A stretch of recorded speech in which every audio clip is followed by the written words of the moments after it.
to steal a line from a guy that's a lot funnier than me, at least Jerry didn't mess up his hair when he fell down the stairs there, you know, so that was a positive. Start right here, Austin.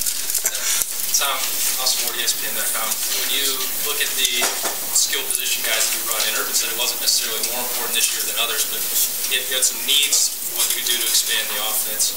When you went out looking for him, he said 10, 5, and 100 meters. What else do you look for in these guys that you can maybe plug in right away and help offensively? Well, I think straight line speed is certainly the starting point, but there's a whole lot more that goes into being a great skill position athlete in the game of football.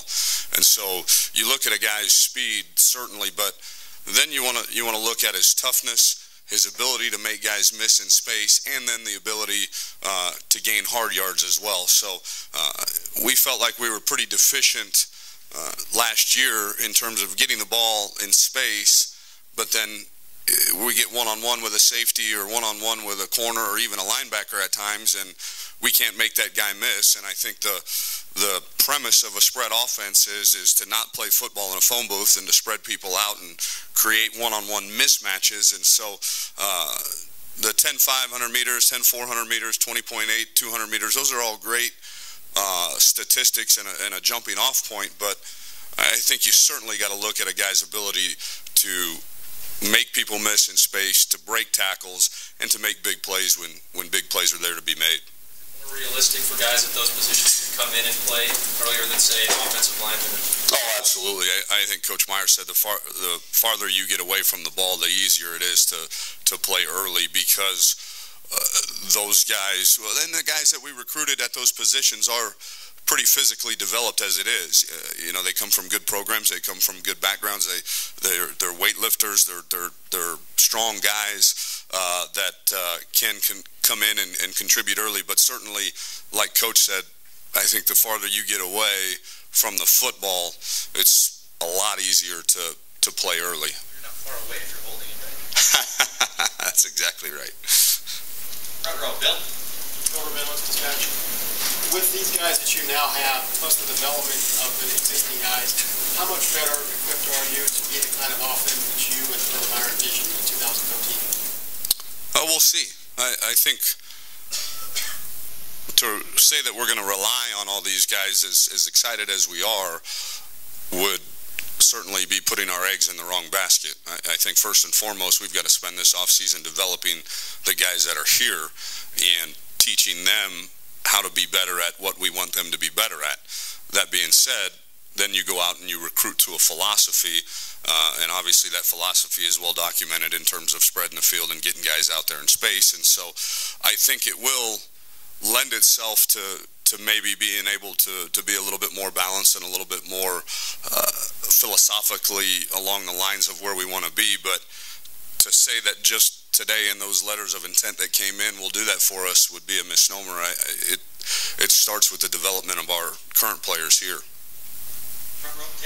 Tim Columbus Dispatch.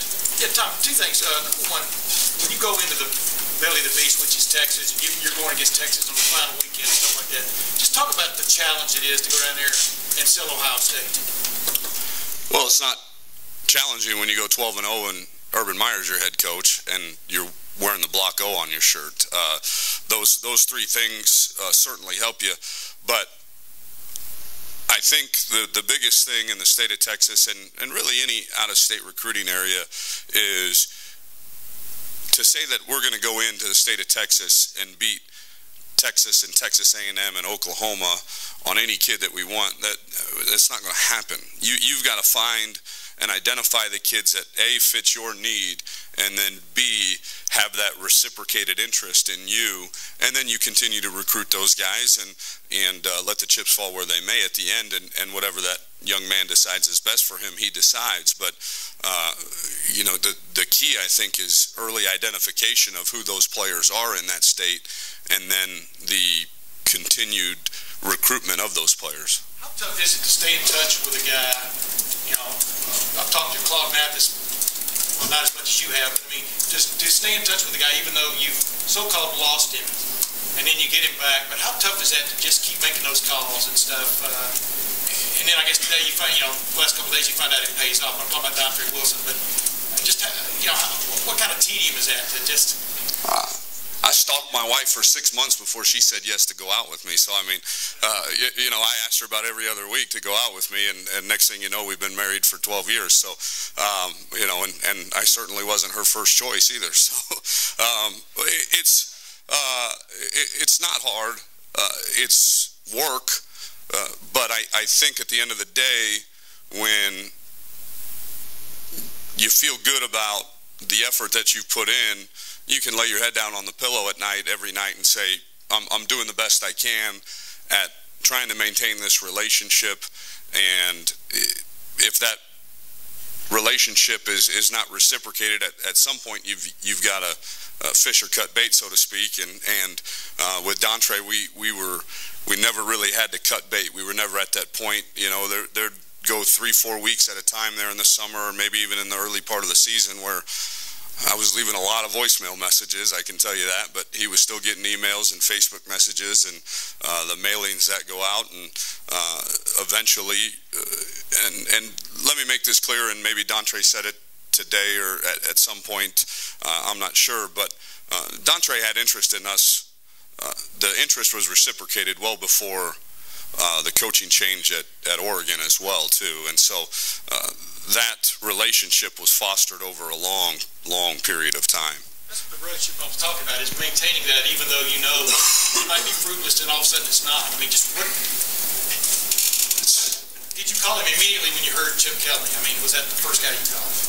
Yeah, but I had called him the week before too. So I mean, it wasn't any different than any other week of me trying to maintain that relationship.